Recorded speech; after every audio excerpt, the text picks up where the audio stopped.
Magandang araw mga kabarangay! Alam nyo ba ang Asin Law at ang layunin nito?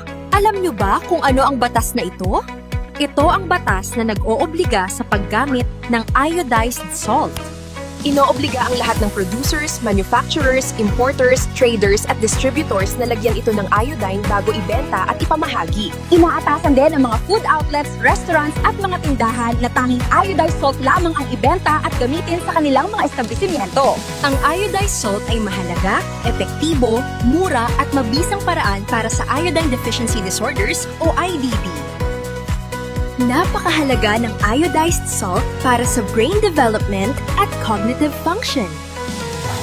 Mahalaga din ito para sa mga buntis upang maiwasan ang miscarriage, stillbirth, o birth defect. Ang paglaki ng thyroid gland o goiter at hypothyroidism na sanhi ng pagkapagod, pagtaas ng timbang at pananamlay ay kakulangan sa iodine. Kaya ano ang dapat gawin mga kabarangay? Iodized salt lang ang gamitin. Mura na. Protektado pa ang kalusugan ng bawat isa. Muli, ito po ang inyong BNS Christy Raagas ng Barangay Silbanali na nagsasabi, have a healthy day mga kabarangay!